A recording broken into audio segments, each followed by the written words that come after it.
Napag-usapan po natin ang mga biktima ng sinasabing war on drugs, pero hindi po natin napag-usapan ang mga biktima ng mga durugista. Kung paano pinapatay ang kanilang mga anak, pinapatay ang kanilang mga asawa, pinapatay ang kanilang kapitbahay. Kung paano sinira ng droga ang mga buhay ng mga pamilya ng OFW. Kung paano po sa loob mismo ng Bilibid, kung saan po ako nakulong ng 3 taon at ginawa ko pang pelikula ito. Ang pangalan po ng pelikula, maaari niyo pong panoorin, Hari ng Selda. Dito po ay binunyag ko na sa loob mismo ng Bilibid ay nagluluto ng shabu. 1998 po yun. Kung bibilangin po natin yung taon na yun, hanggang sa dumating ang Iron Man, ilang taon po yun. Ganun po kahaba ang mga panahon na namayani at talagang naghahari ang mga drug pusher sa Bilibid. Mga mahal kong kababayan, ang ating pong bayan ay nasa bingit ng napakalaking kapahamakan. Kung hindi po tatitindig ang ating kapulisan, kung hindi po tatayo ang ating mga law enforcement, tayo po tatalunin ng mga sindikatong naghahari na nagluluto na ng mga droga kung saan-saan. Mga mahal kong kababayan, ang datos po ang magsasabi na nung sa panahon ni Pangulong Rodrigo Roa Duterte, masasabi ko na po na natakot ang mga kriminal. Wala pa po siyang ginagawa. Doon lang sa commercial niya na last Christmas yun na to, natakot na ho ang napakaraming kriminal.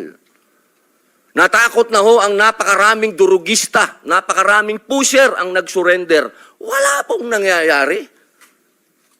Sa salita lang po yun.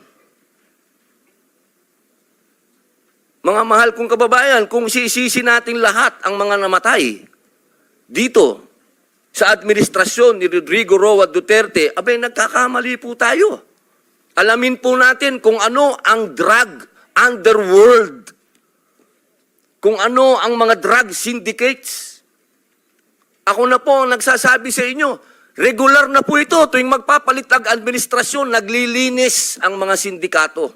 Magkakaroon talaga ng maraming mamamatay dahil naglilinis.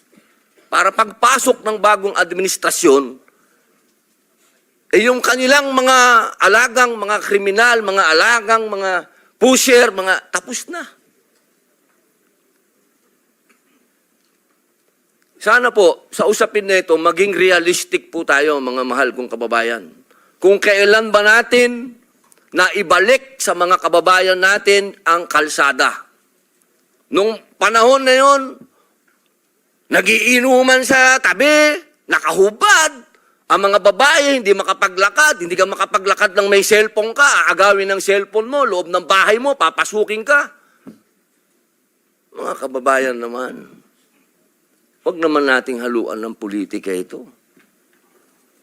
May mga bagay dito sa mundo na kailangan maging realidad tayo. Buong mundo, problema ang droga. Kung walang tatayo para lumaban dito, paano na ang kinabukasan ng mga anak natin? Paano na ang kinabukasan ng bayan natin? Kaya sana po ang inihiling ko sa lahat dito sa pagdinig na ito, iwasan ng politika at tingnan po natin kung saan talaga tayo tutungo ang bayan natin. Mga kababayan, lubog na po tayo sa utang, lubog pa tayo sa tubig, pati ba naman sa ganito, lubog pa rin tayo. Yun lamang po, maraming salamat po.